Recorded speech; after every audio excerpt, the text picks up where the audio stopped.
નમસ્કાર, હું દીપલ. આપ જોઈ રહ્યા છો ગાંધીનગરની સૌપ્રથમ web news channel live Gandhinagar. તો આવો નિહાળીએ આજનું જીવતું ધબકતું ગાંધીનગર લાઈવ ગાંધીનગરની નજરે. Bank of India officers association Gujarat યુનિટના ગાંધીનગર ઝોન દ્વારા એનર્જીયા સ્પોર્ટ્સ ફેસ્ટ રૂમ 2024નું આયોજન ગાંધીનગર જિલ્લાના સાદરા ગામે કરવામાં આવ્યું.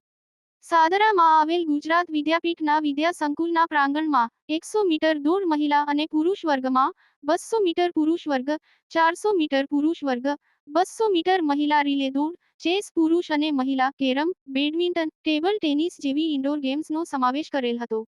ગાંધીનગર ઝોનના zonal manager Shri Manishkumar Phulre, deputy zonal manager Shri B V Chavda, આ આયોજનના મુખ્ય સૂત્રધાર bank of India officers association Gujarat યુનિટના જનરલ સેક્રેટરી શ્રી શ્વેતાંગ ત્રિવેદી, ગાંધીનગરના deputy general secretary Shri Mavjibhai Chaudhary, assistant general secretary Shri Rajeshbhai Chauhan, executive committee member Shri Pathik Patel, Shri Vipul Patel, Shri Jatin Barot, Shri Krunal ગૌર, Shri કુલ પ્રસાદ શર્મા અને સ્પોર્ટ્સમાં જેમને દેશ વિદેશમાં ખ્યાતિ પ્રાપ્ત કરી એવા રણજી પ્લેયર શ્રી શૈલેન્દ્રસિંહ સોલંકી કી જેઓ ઇન્ટરનેશનલ ક્રિકેટ ટુર્નામેન્ટમાં India men's, women's and New Zealand વુમન્સના ટીમ મેનેજર પણ રહી ચૂક્યા છે.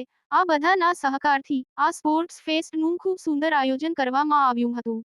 ઉલ્લેખનીય છે કે શ્રી જયમીન પંડિત અને શ્રી શૈલેન્દ્રસિંહ સોલંકીએ માવજીભાઈ ચૌધરીની અધ્યક્ષતામાં દરેક ઇવેન્ટનું ખૂબ સારી રીતે આયોજન કરેલ હતું. વિજેતાઓને દરેક શ્રેણીમાં ગોલ્ડ, સિલ્વર ને બ્રોન્ઝ મેડલ આપવામાં આવ્યા હતા. શ્રી પી કે ચૌધરી મહિલા આર્ટ્સ કોલેજની BA હોમ સાયન્સ વિભાગની વિદ્યાર્થીનીઓએ તારીખ 20 ડિસેમ્બર 2024ના રોજ ભારત સરકાર આયોજિત ખાદ્ય ખોરાક પ્રદર્શન 2024ની મુલાકાત લીધી હતી. કોલેજના આચાર્ય ડોક્ટર MM ચૌધરીના માર્ગદર્શન હેઠળ આ કાર્યક્રમ યોજવામાં આવ્યો હતો. વિદ્યાર્થીનીઓએ સમગ્ર ભારતમાંથી ઉપસ્થિત થયેલ જુદી જુદી ખાદ્ય ઉત્પાદન કંપનીના સ્ટોર્સની મુલાકાત લીધી હતી. આ ઉપરાંત વિવિધ ખાદ્ય બનાવટોની મશીનરીની જાણકારી પણ મેળવી હતી. કોલેજની હોમ સાયન્સની વિદ્યાર્થીનીઓ કુમારી કર્ણવી દેવાંગ મહેતા તથા કુમારી ઝલ્લરી દેવાંગ મહેતા દ્વારા બનાવેલ વેડિંગ કેક વર્લ્ડ રેકોર્ડ બનાવી પ્રદર્શનમાં પોતાની આગવી ઓળખ ઊભી કરી કોલેજને ગૌરવ અપાવ્યું છે. હોમ સાયન્સ વિભાગના ડોક્ટર તારાબેન દેસાઈ અને મનીષાબેન ચૌધરી હાજર રહ્યા હતા. સમગ્ર કાર્યક્રમનું આયોજન હોમ સાયન્સ અધ્યક્ષ પ્રાધ્યાપક પ્રતિમાબેન છનિયારા દ્વારા કરવામાં આવ્યું હતું. ગાંધીનગરમાં છેલ્લા 2 દિવસથી વાતાવરણમાં પલટો જોવા મળ્યો છે. સવારથી જ ધુમ્મસ ભર્યા વાતાવરણ સાથે આખો દિવસ વાદળછાયું વાતાવરણ જોવા મળ્યું હતું. વળી સાંજે તો વરસાદી છાંટા પણ પડ્યા હતા.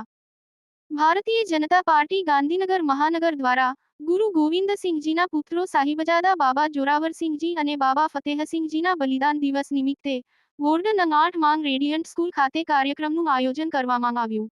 જેમાં મેયર શ્રી મીરાબેન પટેલે વિદ્યાર્થીઓને બલિદાન દિવસ, વીર બાળ દિવસની વાત કરી હતી. આ અવસરે મેયરશ્રીએ જણાવ્યું હતું કે સાહિબજાદા બાબા જોરાવરસિંહજી અને બાબા ફતેહસિંહજીના સાહસ, શૌર્ય અને શહાદત દેશવાસીઓ માટે સત્યના માર્ગે અડગ રહેવાનો અખૂટ પ્રેરણાસ્ત્રોત બની રહેશે. તો દર્શક મિત્રો, આપે અનુભવ્યો ગાંધીનગરનો ધબકાર. આપની આસપાસ બનતી આવી જ ઘટનાઓની જાણકારી અમારા સુધી પહોંચાડવા માટે